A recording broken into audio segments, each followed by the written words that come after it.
इंसानी दिमाग, इसके लिमिटेशंस का अंदाजा लगाना विज्ञान के बूते का नहीं। देखिए, ब्रेन सर्जरी चल रही है और पेशेंट किस तरह गिटार बजा रहा है, और इस शख्स को देखिए, जन्मजात अंधा है पर हर वो काम कर रहा है जो एक आंखों वाला इंसान कर पाता है। इसके दिमाग ने इकोलोकेशन डेवलप कर लिया जो चमगादड़ों में होता है, जैसा सोनार सिस्टम मछलियों में होता है। कहने का मतलब साफ है, हमारे यानी हम सबके दिमागों में वो शक्ति है जिन पे अगर हम फोकस करें, इन्हें डेवलप करें, तो हमारा दिमाग ऐसे ऐसे कारनामे कर सकता है जिसकी कल्पना हम केवल किस्से, कहानियों और फिल्मों में किया करते हैं। लेकिन आज का हमारा ये वीडियो एक बेहद अलग दृष्टिकोण लेकर आएगा आप सबके सामने। दिमाग की शक्ति को समझने का एक नया आयाम देगा आपको। कभी कभी कोई त्रुटि या फॉल्ट हमें बड़ी चीजों की खोज में मदद कर देती है। इसी तरह मानसिक बीमारियां, मेंटल डिसऑर्डर्स होती हैं जो हमें दिमाग की असीमित शक्ति को समझने का एक मौका देती हैं। तो ये सारी बीमारियां हैं, पर इनके तारों को पकड़कर आप समझ सकते हैं कि हमारा दिमाग कितना शक्तिशाली है। ये हमें वो दिखा सकता है जो हमने आज तक नहीं देखा,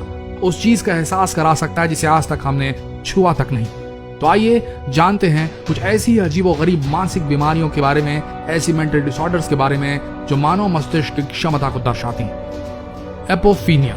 एपोफीनिया के मरीजों को हर चीज में कुछ पैटर्न या यूं कहें कोई चित्र दिखने लगते हैं और वो उन चित्रों को देखकर प्रभावित होने लगते हैं। उन्हें लगता है कि ये कोई संदेश है भगवान का जो केवल उन तक ही पहुंचाया जा रहा है, लेकिन होता ये केवल भ्रम ही है।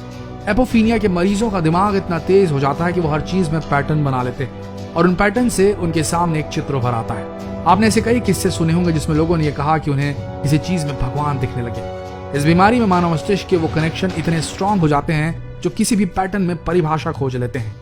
सोचिए, अगर ऐसे लोगों को पिक्टोग्राफिक लैंग्वेज यानी कि चित्रों के माध्यम से जो लिखावट होती थी प्राचीन काल में, अगर इन्हें वो पढ़ने की ट्रेनिंग दे दी जाए तो ये प्राचीन काल की हर लैंग्वेज को डिसाइफर कर लेंगे, डीकोड कर लेंगे। Alice in Wonderland syndrome. Alice in Wonderland syndrome को टॉड सिंड्रोम भी कहा जाता है। इससे मरीज को उसके सामने रखी चीज अचानक से बड़ी या छोटी दिखाई देती है, लेकिन ये लक्षण कुछ ही समय के लिए मरीजों को दिखाई देते हैं। इसका नाम एलिस इन वंडरलैंड इसलिए पड़ा क्योंकि एलिस इन वंडरलैंड के जो ऑथर थे, जो इसके लेखक थे, उनको भी यही बीमारी थी और उन्होंने एलिस इन वंडरलैंड में कुछ इसी तरह के दृश्यों को फिल्माया भी। मतलब इस सिंड्रोम ने, इस बीमारी ने क्रिएटिविटी की हदों को तोड़ दिया और वो फेमस कहानी रच डाली जो पूरे विश्व के बच्चों में आज भी लोकप्रिय है। हाइपरथाइमेसिया। हाइपरथाइमेसिया को बीमारी कहें या वरदान, क्योंकि इस बीमारी से ग्रसित लोगों को उनकी जिंदगी का हर एक पल पूरी डिटेल के साथ याद रहता है। ऐसे कई केसेस सामने आए हैं जिन्हें एक विशेष उम्र के बाद उनकी जिंदगी का हर लम्हा याद था। ऐसा माना जाता है कि इस दुनिया में ऐसे सिर्फ 20 लोग ही हैं जिन्हें उनकी जिंदगी के हर पल याद है। अब सोचिए ऐसे लोगों की मेमोरी किस तरह की होगी। लेकिन एक बात है, ऐसे लोग फिर अपने दुख के क्षणों को भी बार बार याद कर डिप्रेशन में जा सकते हैं जो जानलेवा भी हो सकता है। डेजा वू। क्या कभी आपको पल भर के लिए ऐसा महसूस हुआ कि जो दृश्य आप देख रहे हैं वो आप पहले ही देख चुके थे? हूबहू वही चीजें, हूबहू वही लोग, वही माहौल, सब कुछ जैसा कोई सपना हो, कोई हकीकत बनकर आपके सामने आ चुका हो। ऐसे में आप हैरान हो जाते होंगे कि ऐसे कैसे हो सकता है। आपको जिंदगी कुछ देर के लिए किसी फिल्मी सीन जैसे लगने लगी होगी। वैज्ञानिक भाषा में ऐसी स्थिति को डेजा वू या पूर्वानुभव कहा जाता है। उसी तरीके से एक और डिसीज होती है जिसे कहते हैं डेजा विजिटे। डेजा विजिटे में लोगों को महसूस होता है कि वो पहले भी ऐसी जगह जानते हैं जो उन्होंने पहले कभी नहीं देखी, और ऐसी नई जगह पे जाने पर एक अपनापन सा महसूस होता है उन्हें, लेकिन अगले ही पल वो हैरान हो जाते हैं कि ऐसा कैसे हो सकता है। ऐसे कई केसेस पाए गए हैं जहां पर इस तरह की मनोस्थिति को देखा गया है और इस पर कई तरह की किताबें और कहानियां भी बन चुकी हैं। बोएंथ्रोपी। इस बीमारी में मरीज को ऐसा लगता है कि वो एक गाय या सांड है, और बहुत से मरीजों में देखा गया है कि वो गायों की तरह चल रहे हैं, अपने हाथों का इस्तेमाल किए बगैर वो घास खा रहे हैं।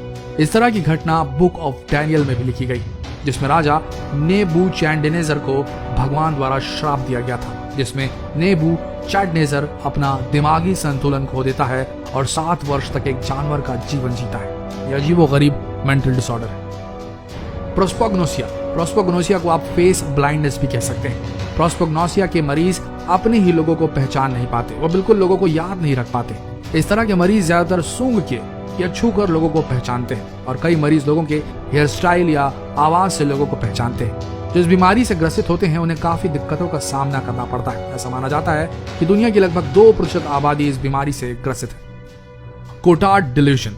कोटार्ड डिल्यूजन के मरीजों को चलती हुई लाश भी कहा जाता है। इस बीमारी से ग्रसित लोगों को ऐसा महसूस होता है कि वो मर चुके हैं और कई मरीजों को तो ये भी लगता है जैसे कि उनके शरीर में कोई खून या कोई ऑर्गन है ही नहीं, और इसलिए वे खाना पीना छोड़ देते हैं। इस तरह के मरीज बहुत ज्यादा डिप्रेशन का शिकार हो जाते हैं और इनका इलाज बहुत जरूरी होता है। अगर इस तरह के मरीजों को अकेला छोड़ दिया जाए तो ये अपने शरीर को पूरी तरीके से खत्म कर लेते हैं।